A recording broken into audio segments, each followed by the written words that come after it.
Bonjour, ben voici mon projet de petit véhicule électrique. Véhicule sans permis électrique avec un moteur de 4 kW, 45 km/h et surtout là-dedans 4 énormes batteries Odyssey de 60 kg chacune, donc 240 kg de batterie. Bon bah voilà, bienvenue sur ma chaîne. J'ai reçu, ça y est enfin, mes batteries. Donc c'est 12 volts, 180 ampères, lithium fer phosphate. Donc je suis content, ça, le projet que je voulais faire, ça rentre bien dans une boîte comme ça, là, une boîte batterie, une boîte Noco 24. Donc impeccable. Bon, après il n'y a plus qu'à tester. C'est un peu con par contre, sur certaines, il n'y a que une seule qui est marquée plus. Après toutes les autres, il faut bien repérer le plus pour pas faire de conneries. Sinon, bon, sinon tout est ok. Allez, je tiens au courant. Voilà, c'est monté en série, 4 en série, ça nous fait une batterie de 13 volts, voilà, c'est parfait. Voilà, donc là j'ai mis les packs de cellules en parallèle. Comme ça, je vais équilibrer un petit peu les voltages. Il y en a qui étaient à 3 volts 26, une autre à 3 volts 28. Il n'y avait pas grand chose. Mais c'est histoire de laisser comme ça un petit moment, là, peut-être une journée. Et elles seront comme ça nickel, elles seront toutes au même voltage. C'est toujours mieux. Bon ben voilà, premier test de batterie lithium fer phosphate. Donc là elles sont branchées, 4 batteries branchées en série pour faire du 13 volts. J'ai branché un pistolet thermique là qui consomme à peu près 260, voilà, 267 watts. Continue. L'onduleur, voilà, il est ce qu'il est, mais bon, voilà, il arrive à cracher ce qu'il faut. On a du 227 volts en alternatif. La batterie est descendue de 13 à 12,5. Bon, là, il est 10h26. Là, je vais voir un peu ce que ça donne.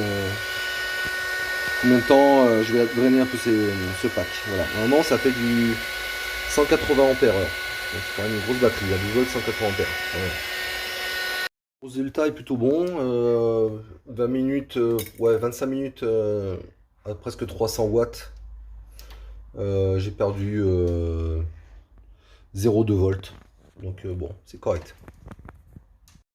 Bon, bah là, je suis très très content. Donc avec ce test de batterie là. Donc en fait, au départ, j'avais que 500-600 CCA de démarrage à froid. J'étais un petit peu déçu quand même. Et en fait, ce que j'ai fait, c'est j'ai tout nettoyer les connecteurs, les barbus, les rondelles, j'ai tout bien les portées de batterie là. J'ai tout nettoyé, j'ai tout frotté au papier de verre. Et là on a un taux de démarrage à froid, j'ai jamais vu ça, c'est énorme. Je viens d'essayer sur une batterie, là, une grosse batterie de moteur diesel, là, j'étais à 700, là on est au double. 700 CCA, c'est terrible. Et voilà, donc j'ai bien mis 180 ampères, donc 180 x 12, ça fait bien 1030 ampères heure. C'est vraiment très très bon, c'est excellent. Pour vous donner une comparaison de la batterie que j'ai faite là, qui pèse 16 kg, elle est vraiment équivalente à la PC 1800 FT, c'est celle que je vais remplacer, qui est une batterie de marque Odyssey, c'est une batterie AGM au plomb. C'est très gros, c'est énorme, ça fait 60 kg. Donc on est quasiment 4 fois plus léger, presque. En dimension, pareil, on est 4 fois plus petit. Et ben, j'ai plus de CCA, plus de MCA. Donc c'est très très bon. Donc a priori, on devrait avoir, vu le type de batterie, le lithium fer phosphate, on peut taper un peu plus dedans. Donc en théorie, il faudra que je fasse le calcul avec un consommable, voir un peu vraiment la capacité en ampères. Mais bon, on devrait bien arriver entre le 180 et 200 ampères heure, hein, vu la conversion du CCA, normalement en 1400, ça équivaut à 200 ampères. Mais bon, vraiment à affiner. Voilà, sinon, le résultat est vraiment top. Voilà, les batteries lithium-ion phosphate sont en place. 2 fois 28 kg, 135 ampères heure, à peu près utilisable, hein, parce que bon, Après, c'est jusqu'à 25 volts à peu près en descente. 3600 Wh chacune, à peu près. Donc 7 kg 2 utilisables, donc c'est bien. À la place ici, il y avait des 4 batteries de 60 kg. Donc il y avait 240 kg. Et là, on est à peine à 60 kg. Bon, j'ai un petit peu peur. J'ai tout branché, il me reste plus que le moins. Et on va voir si les batteries sont bonnes, mais le véhicule, je sais pas du tout. Je sais pas s'il marche ou pas. Allez, on va voir. Ça va être l'heure de vérité. Ben voilà, c'est chargé, c'est branché. En tout cas, c'est bon signe. Déjà, on a du 12 volts. On a du 12 volts. Ça fonctionne. La voiture, elle gueule, c'est cool. Il y a la lumière. Allez, premier test. Temps réel. Bon, je vais couper le... Alors, qu'est-ce qu'on a? Là, on est bien au neutre. Voilà, je vais voir si ça s'allume au tableau de bord, ça serait bien. Hop là. Bon, bah voilà. Ça a l'air de fonctionner. Je sais pas pourquoi ça sonne. J'aimerais bien savoir.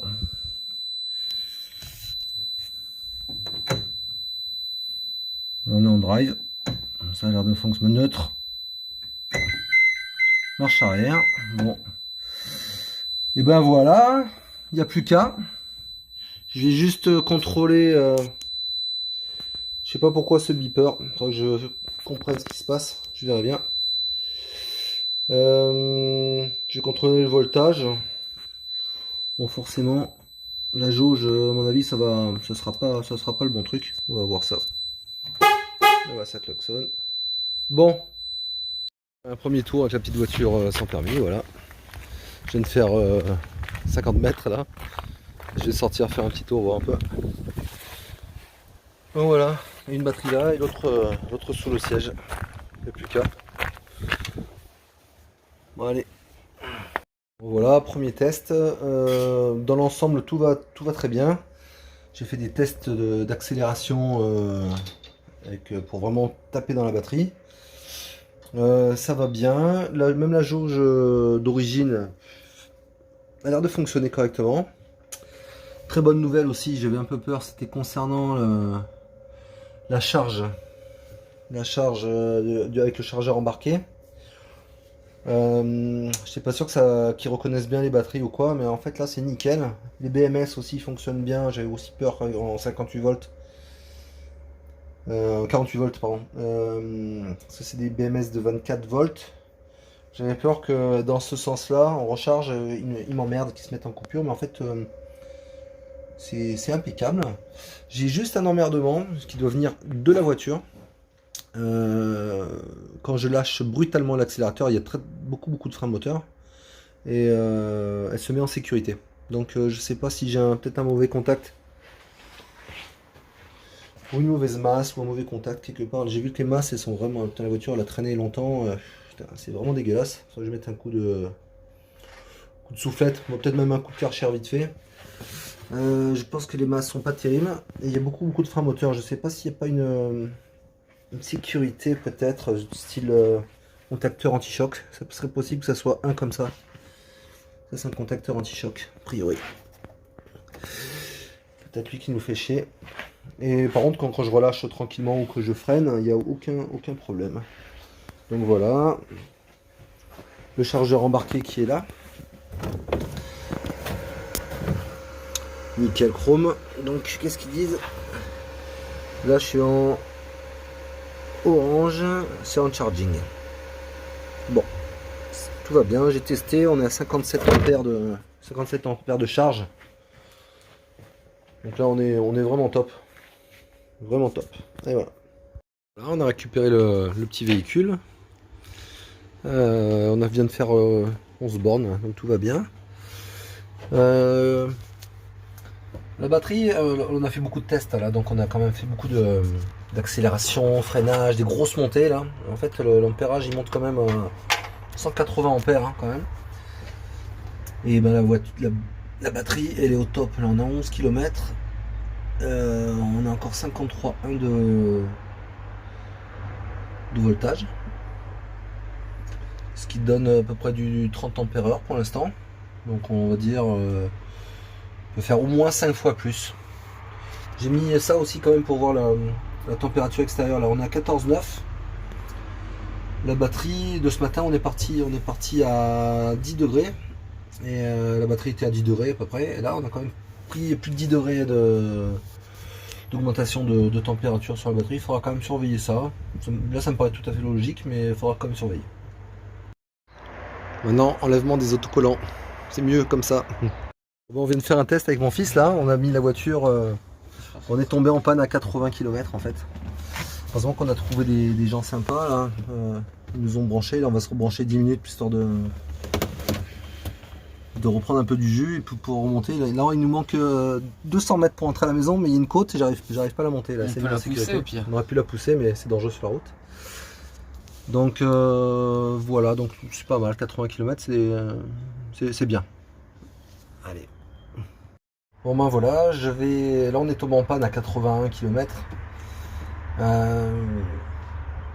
J'ai tout remis à zéro, je vais faire une charge là. Je vais faire une charge et voir le temps que ça va mettre à recharger mes environ 150 ampères-heure de batterie. Voilà.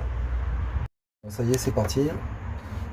Normalement c'est donné pour 8 heures de charge avec des batteries au plomb. J'espère normalement on devrait gagner aussi là, à ce niveau là. J'espère pouvoir descendre 5-6 heures au lieu de 8 heures. Ce serait pas mal. On verra ça dans quelques heures. Et voilà, 4 heures de recharge pour une batterie totalement déchargée. Ça indique 142 ampères-heure. Ça correspondra à peu près là, bizarrement. 8 kWh à peu près, donc de capacité. C'est à peu près ça, 4 heures et 4 heures de chargement, donc c'est pas mal.